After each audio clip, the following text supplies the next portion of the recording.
예, 이 시간도 예배의 자리로 나온 우리 모든 성도님들을 주님의 이름으로 환영합니다. 우리 옆에 분들과 한번 인사해 볼까요? 하나님은 당신을 사랑하십니다. 라고. 하나님은 여러분을 사랑하십니다. 그리고 하나님은 당신을 향해 놀라운 계획을 가지고 계십니다. 라고 우리 다시 한번 축복하며 인사하겠습니다. 예, 하나님은 우리 성도님들을 향하여 놀라운 계획을 가지고 계십니다. 여러분, 우리가 납득이 되지 않지만, 이해가 되지 않지만, 받아들이기 어렵겠지만, 사실인 경우가 있습니다. 예를 들면, 여러분, 토마토가 과일입니까? 채소입니까? 예, 채소죠. 과일 같은데 채소입니다. 그렇다면, 오이는 과일입니까? 채소입니까? 예? 오이 아시죠? 오이가 과일일까요? 채소일까요? 채소입니까? 오이는 식물학적으로 완벽한 과일입니다. 여러분들 납득이 안 되지만 사실입니다. 이해가 안 되지만 사실입니다. 오이는 뭐라고요? 예, 과일입니다. 나중에 집에 가서 확인해 보십시오. 자, 그러면 여러분 브로콜리 요즘에 건강을 위해서 많이 먹죠. 삶아가지고 고추장에, 초장에 찍어 먹지 않습니까? 브로콜리 뭔지 아시죠? 예, 다 아시니까 화면을 준비 안 했습니다. 자, 그럼 브로콜리는 뭘까요? 채소. 야채 아닐까요? 브로콜리는 꽃입니다. 여러분, 꽃이라고 해야 맞습니다. 이해는 안 돼도, 납득은 안 돼도 꽃입니다. 자, 여러분 이런 비슷한 것들이 참 많죠. 참 이해가 안 되는데 그게 사실이에요. 우리가 이제 좀 쌀쌀해지는 날씨인데요. 이럴 때 보면 또 이제 겨울이 되면 발이 차갑고 시렵죠. 그렇잖아요. 발이 차갑고 시려울 때는 어떻게 해야 될까요? 그렇죠. 양말을 신어야 합니다. 수면 양말이면 더 좋고. 자, 그런데요. 우리가 양말을 신는 것보다 머리에 모자를 쓰는 게 더 낫습니다. 이해가 안 되시죠? 예. 그런데 사실이에요. 왜냐하면 우리 사람 몸의 열기가 80%는 다 머리를 통해서 빠져나간다고 합니다. 이렇게 추울 때, 발이 시렵고 손이 시려울 때 장갑과 양말을 신는 것도 도움이 되지만 모자를 써야 우리 열기가 밖으로 배출되는 것을 막아줘서 빨리 따뜻해진다고 합니다. 납득이 안 되지만 이게 사실입니다. 여러분 성경에 보면 요엘서 2장 28절 말씀이 있거든요. 한번 보실까요? 함께 읽겠습니다. 자, 시작. 그 후에 내가 내 영을 만민에게 부어주리니 너희 자녀들이 장래일을 말할 것이며 너희 늙은이는 꿈을 꾸며 너희 젊은이는 이상을 볼 것이며. 여러분 너무나도 잘 아는 말씀이죠. 이 말씀이 찬양으로 우리에게 불리고 있다는 사실 아십니까? 자녀들은 예언할 것이요 청년들은 환상을 보고 그 다음에 예, 확실히 찬양대가 센스가 있으시네요. 여기서 아비들이 바로 늙은이들을 말해요. 연로하신 분들. 그 늙은이들이 뭘 한다고요? 잠깐만요. 여러분, 꿈은 누가 꿔야 할까요? 그렇죠. 자라나는 아이들이 꿈을 가져야 되잖아요. 꿈을 꿔야 되잖아요. 우리 청소년들, 우리 젊은 청년들, 이들이 꿈을 꾸고 꿈을 가져야 합니다. 그런데 성경은 누굴 보고 꿈을 꾸라고 합니까? 여러분, 납득이 가십니까?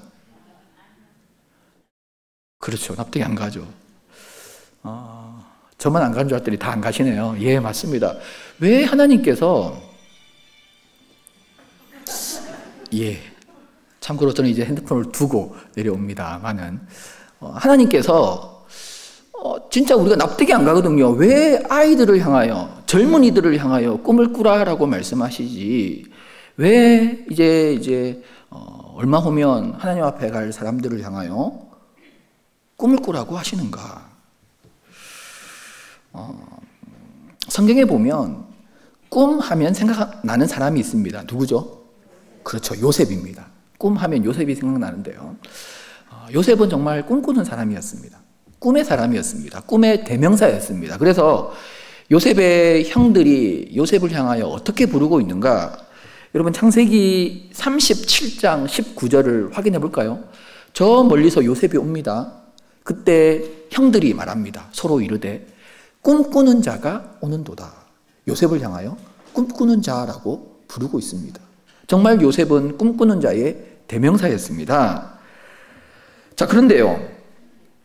요셉이 꿈꾸는 자인데 요셉이 꿈꾸는 자로서 요셉의 진가가 드러나는 상황, 그런 순간이 언제인가를 우리가 생각해 보면 요셉이 꿈꾸는 자인데 요셉이 꿈을 꿀 때 요셉의 진가가 드러났을까요? 아닙니다. 요셉이 꿈꿀 때가 아니라 꿈꾸는 사람을 만났을 때 그의 진가가 드러나고 있습니다. 예를 들면 여러분 애굽에 내려가서 오간에서 누구를 만납니까? 꿈을 꾼 떡 관원장, 떡 맡은 관원장, 그리고 술 맡은 관원장을 만나자 꿈의 사람 요셉이 꿈꾼 사람들을 만나자 요셉의 진가가 드러나고 있습니다. 그리고 결정적으로 바로 왕이 꿈을 꾸자 꿈꾸는 사람 요셉의 진가가 드러나고 있었던 것입니다. 그렇습니다. 꿈꾸는 자는 꿈꾸는 자와 만날 때 거기에 역사가 일어나고 큰 일이 일어난다는 것입니다. 여러분, 물론 우리 자녀들이 꿈꾸는 자가 되어야 합니다.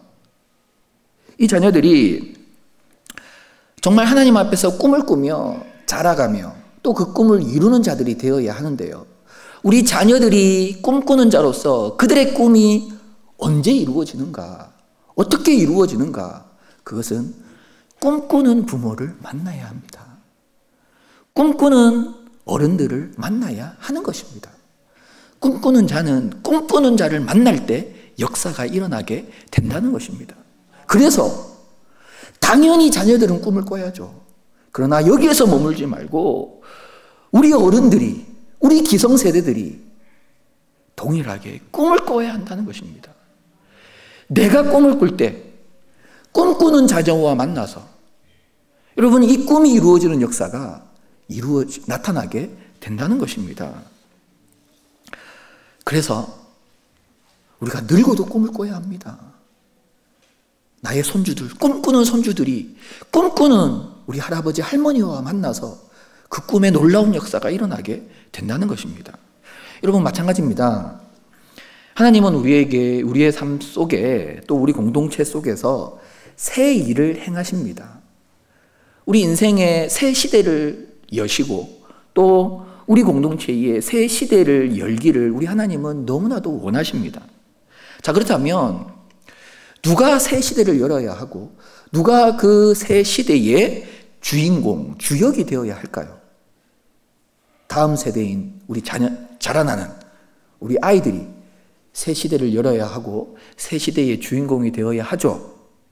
그렇죠? 그렇습니다. 그러나 그들에게만 맡겨서는 안 됩니다. 우리가 먼저, 기성세대인 우리가 먼저 새 시대를 열어야 합니다. 새 시대의 주인공이 되고 새 시대의 주역이 되어야 합니다. 그러할 때 그런 우리와 또 앞으로 새 시대를 열어갈 이들이 만나야 여러분 이 만남 속에 진정한 새 시대가 열리고 진정한 새 시대의 그런 하나님의 꿈들이 이루어지는 역사가 나타나게 된다는 것입니다. 여러분 그렇기 때문에 우리가 먼저 새 시대를 열 수 있고 그 새 시대의 주역이 되어야 한다는 것입니다. 오늘 본문은 사도행전 역사 속에서 아주 중요한 장면입니다. 곧 그리스도의 복음이 유대인을 넘어서 이방인에게로 나아가는 새 시대가 열리고 있는 그런 장면입니다. 이방인들에게도 이제 복음의 문이 열려서 그들이 하나님께로 돌아오는 이 놀라운 새 시대가 이제 시작되려는 그런 시점인데요. 이 고넬료 사건이죠. 이 이방인 선교에 이제 물고 같은 이 사건, 이 새 시대가 열려있는 사건에 하나님은 누구를 사용하고 계시는가?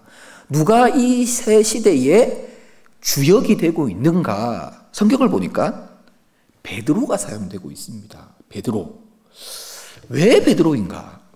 여러분, 우리도 우리의 인생에, 또 우리의 가정에, 또 우리 공동체에, 우리 교회에 새 시대가 열려야 하지 않겠습니까?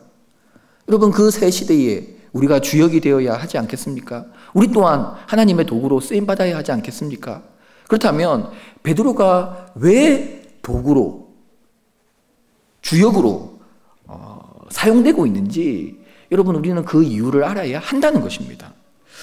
자, 성경은 특별히 어떤 단서를 우리에게 보여주고 있는데요. 성경이 보여주는 것은 첫 번째로 여러분 6절을 확인해 보시면, 화면을 통해서 확인해 보시면, 그는 무두장이 시몬의 집에 유숙하니 그 집은 해변에 있다 하더라. 그 베드로가 어디에 유숙한다고요? 그렇죠. 무두장이 시몬의 집에 유숙한다는 것을 성경은 강조하고 있습니다. 앞서 9장 43절도 여러분 확인해 보시면 베드로가 욥바에 여러 날 있어 어디요? 시몬이라 하는 무두장이의 집에 머무니라. 베드로가 무두장이 시몬의 집에 머물고 있다는 것을 성경은 계속 강조합니다.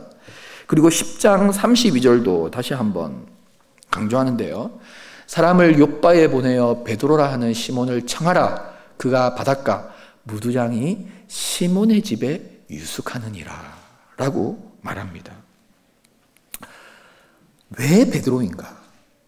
왜 베드로가 사용되고 있는가? 그것은 베드로가 무두장이 시몬의 집에 머물고 유숙하는 사람이었기 때문입니다. 여러분, 그 당시 이 무두장이는 가죽을 만드는 사람입니다. 그 고대에는 다 짐승으로 이제 가죽을 만들었죠. 오늘처럼 인조 가죽이 없었기 때문에. 자, 그렇다면 가죽을 다룬다는 것은 짐승의 사체를 다룬다는 것입니다.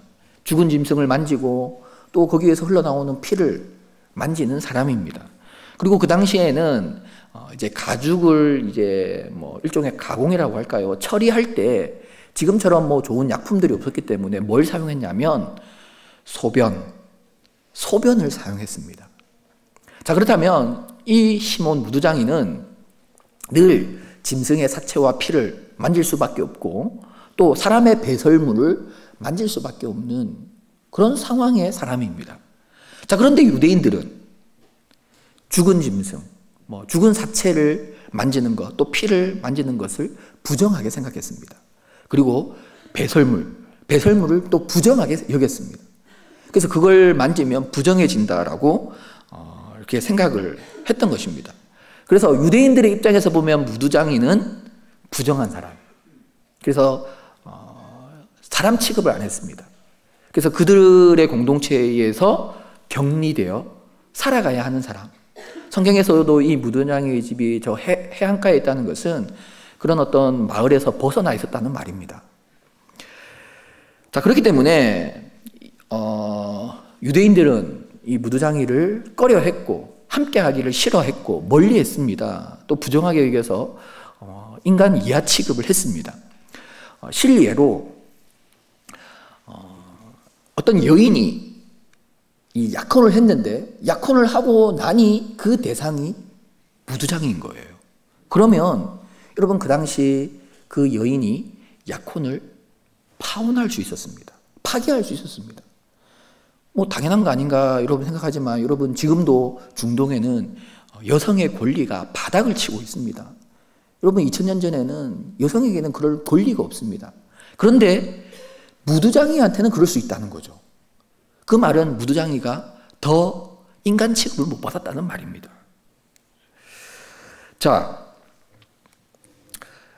성경이 이처럼 베드로가 무두장이의 집에서 시몬과 함께 하는 것을, 이름이 같네요. 시몬 베드로, 하고 이것을 강조하고 있는데요. 이 말은 베드로가 이 무두장이와 함께 하는 것을 꺼려하지 않고 문제 삼지 않고 이것을 당연히 생각했다는 것입니다. 왜 그런가? 왜 베드로는 유대인으로서 무도장이와 함께하는 것을 당연시했는가? 이것을 성경은 계속 강조하고 있거든요. 여러분 마태복음 7장 16절을 보시면 예수님께서 이렇게 말씀하셨습니다. 사람 안에서 나오는 것이 그 사람을 더럽게 한다. 그 사람을 부정케 한다. 여러분 이 예수님의 말씀을 베드로가 붙잡았습니다. 확신했습니다. 우리가 만지는 그 어떤 더러운 것이 우리를 부정하게 하고 우리를 더럽히는 것이 아니라 우리 속에서 나오는 그 거짓, 그 미움, 그 죄악, 그 악한 것들이 우리를 더럽힌다는 것입니다. 그래서 베드로는 확신했습니다.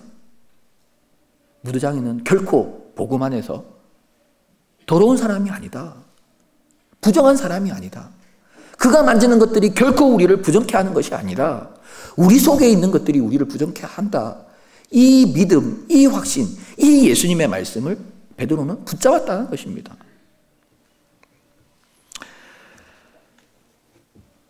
그리고 예수님의 보혈로 인하여 우리는 한 형제와 자매 되었다는 것을 베드로는 붙잡았습니다.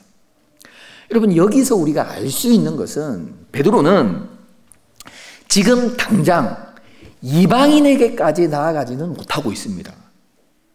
우리가 읽었듯이 부정한 것을 먹지 않는다고 합니다. 그 말은 이방인에게까지 나아가서 한 형제 되고 한 자매 되고 그래서 이방인들과 복음으로 하나 되어 있지는 않습니다. 다시 말해서 복음의 완주자는 아직 아닙니다. 그러나 베드로는 복음의 첫 발을 내디딘 사람입니다. 완주자는 아니지만 뭐라고요? 첫 발을 내디딘 사람이었습니다. 그래서 이방인까지는 가지 않았지만 같은 유대인 안에서 율법으로 부정하게 여겼던 사람들에게는 다가가서 율법의 완성이 복음이잖아요. 예수님이 율법의 완성이잖아요. 그 율법을 완성케 하신 예수님의 말씀 붙잡고 다른 유대인들은 부정하게 여겨서 다가가지 않지만 베드로는 그것을 뛰어넘어 복음의 첫 발을 내디디면서 그 무두장이에게 다가가서 함께하고 한 복음 안에서 한 형제자매가 되고 있었다는 것입니다. 여러분 베드로는 첫 발을 내디딘 사람이었습니다. 복음의 역사에 첫 발을 내디딘 사람. 첫 발이 참 중요한데요. 저는 이 첫 발의 중요성을 아주 어렸을 때 깨달았습니다. 대단하지 않습니까? 아주 어린 나이에 이 첫 발의 중요성을 깨달았는데요. 언제였냐면 목욕탕에 가서 초등학교 저학년인가 뭐 유치원생인가 어린 나이에 이 목욕탕 온탕에 들어갈 수가 없는 거예요. 이건 제가 감당할 수 있는 온도가 아닌 거예요. 그런데 언젠가 제가 발을 살짝 담궈 봤습니다. 그냥 한 발을 살짝 담그니까 견딜만 한 거예요. 그러더니 한 발 더 담궈 볼까? 나머지 발도 담궜어요. 가능한 거예요.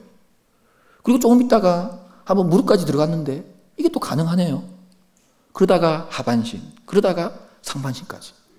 여러분, 뜨거워서 안 되는데 첫 발이 들어가니까, 첫 발을 내디디니까 온몸이 들어가졌다는 것입니다. 여러분, 첫 발의 중요성 느껴지지 않으십니까? 여러분, 우리가 처음부터 다윗이 될 수 없고 또 다니엘이 될 수 없고 바울이 될 수 없습니다. 지금 당장 우리는 온전한 신앙인이 될 수 없습니다. 그렇지 않습니까? 그러나 우리가 이렇게 주일에 예배의 자리로 우리의 믿음과 신앙의 첫 발을 내딛는 것, 여러분 이게 중요합니다.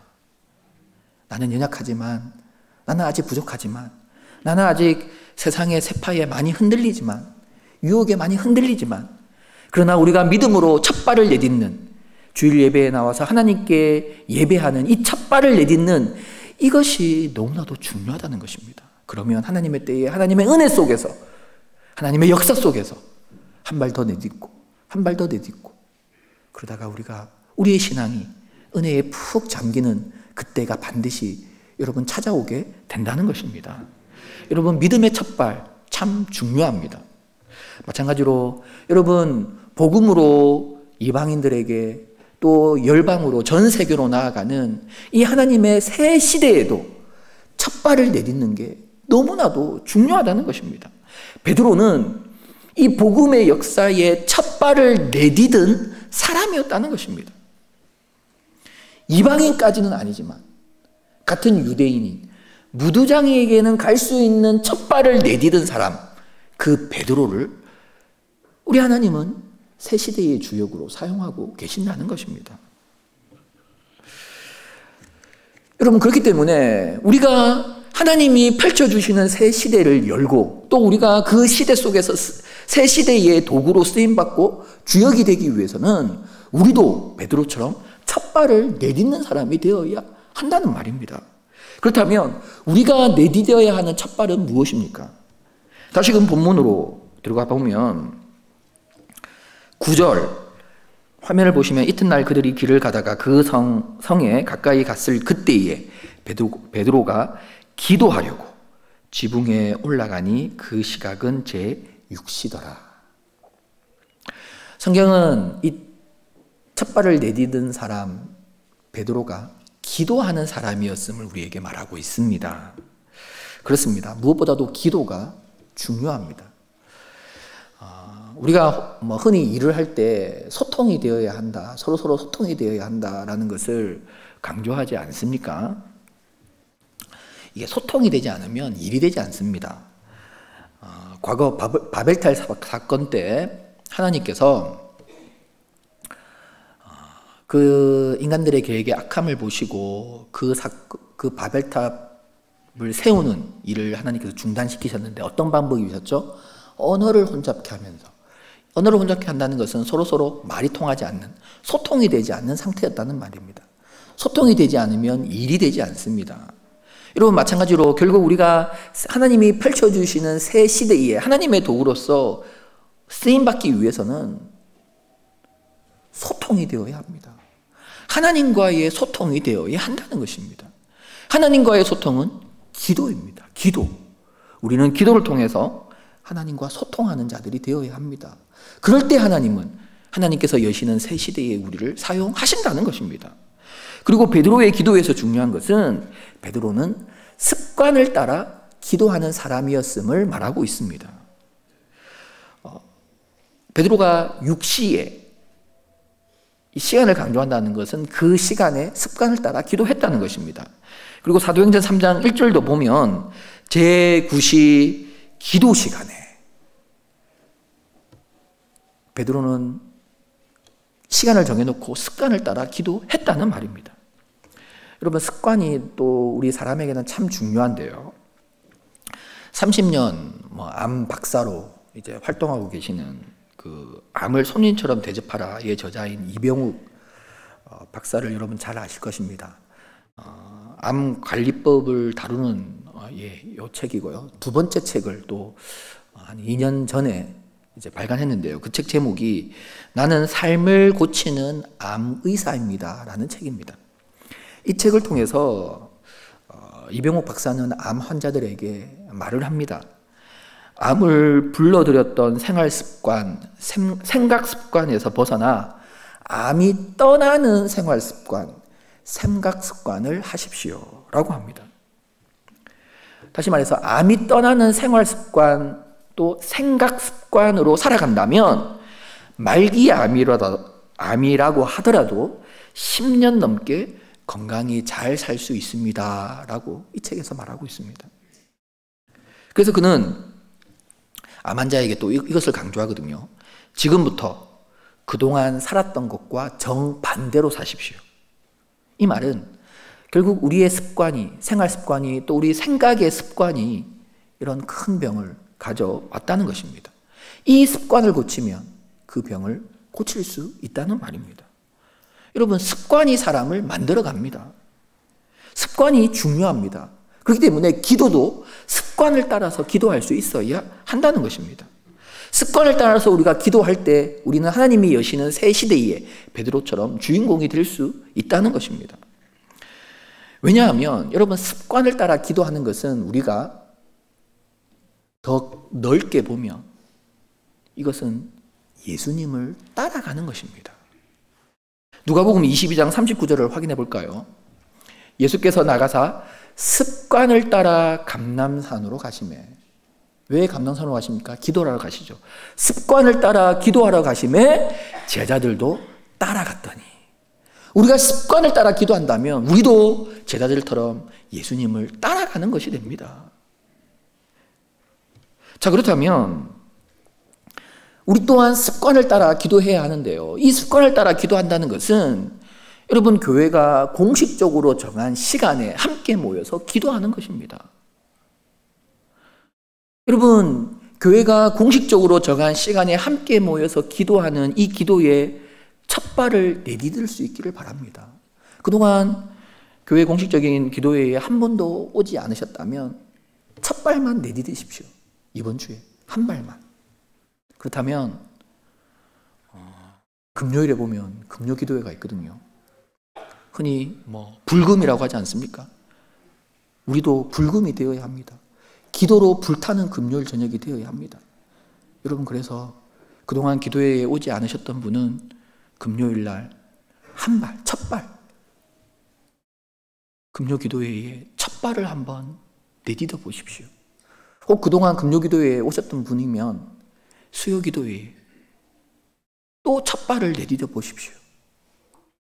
수요 예배까지, 기도회까지 오셨던 분은 새벽 기도회에 한번 첫 발을 내디뎌 보십시오. 여러분, 첫 발을 내딛는, 그래서 습관을 따라 기도하는 그 사람을 통해서 하나님은 새 시대를 여시고 그를 통해서 새 시대의 역사를 이루어 가신다는 것입니다. 그렇습니다.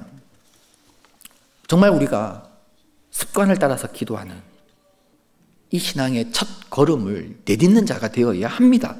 자, 그렇다면 마지막으로 생각해 볼 것이 하나님께서 새롭게 열어가시는 이 새 시대, 이 새 시대의 베드로, 첫 발을 내딛는 기도의 사람 베드로를 사용하셨는데 아마 많은 분들이 이런 생각을 하실 겁니다.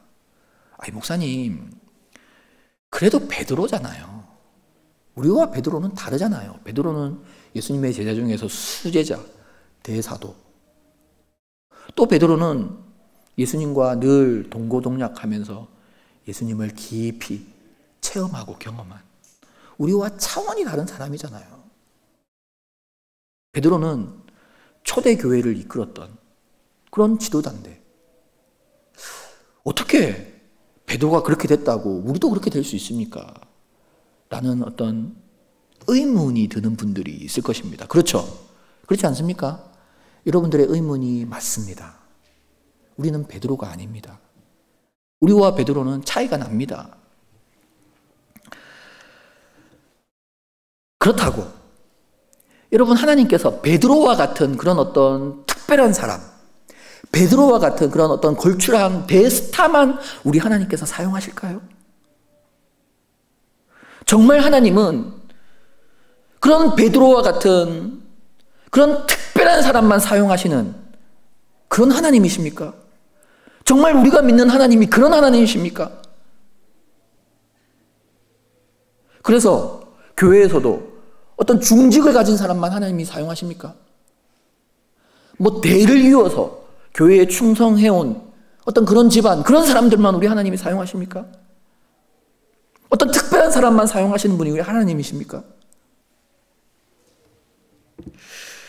여러분, 계속해서 하나님의 이 새 시대를 여시는 역사에 하나님은 누구를 사용하고 계시는가?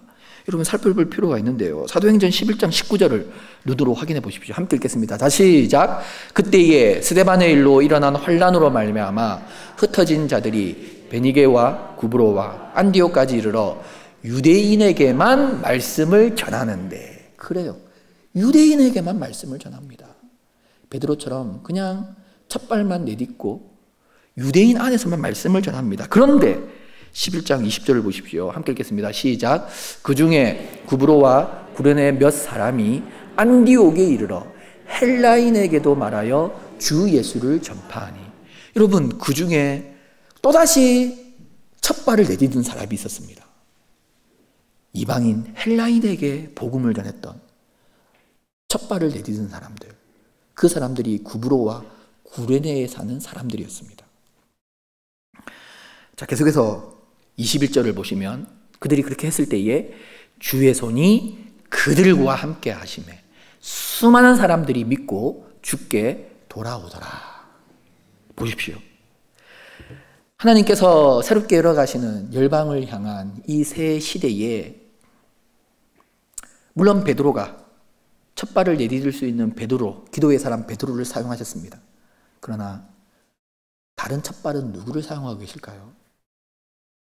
여러분, 특별히 안디옥 교회를 세우는 이 일, 여러분 복음이 세계로 전파되는데 안디옥 교회의 역할이 얼마나 중요했는지 여러분 다 아시죠? 안디옥 교회는 세계 선교의 전초기지였습니다.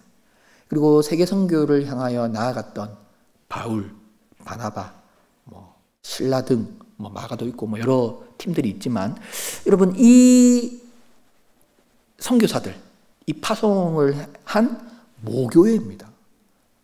선교의 전초기지. 이 안디옥 초대교회와 이 세계 역사에 있어서 이 안디옥 교회의 중요성은 뭐라고 여러분 설명할 수 없을 정도로 정말 중요합니다. 자, 그런데 안디옥 교회가 이처럼 하나님이 여시는 새 시대에 크게 쓰임받는 교회인데, 그렇다면 이 안디옥 교회를 세우는 일에 하나님은 누구를 사용하고 계십니까?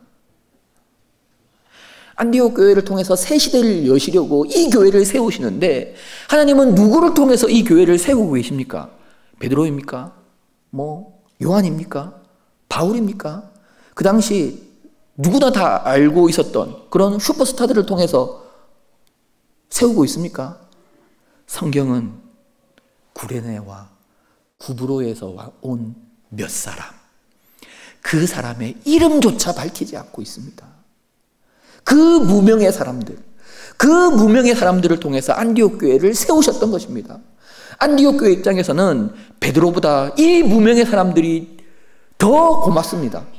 요한보다 이 무명의 사람들이 그들에게는 더 중요합니다. 바울보다 이 무명의 사람들이 안디옥 교회 입장에서는 더 특별한 것입니다.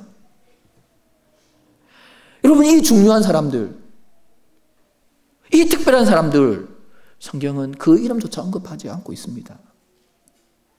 왜 그럴까요? 하나님은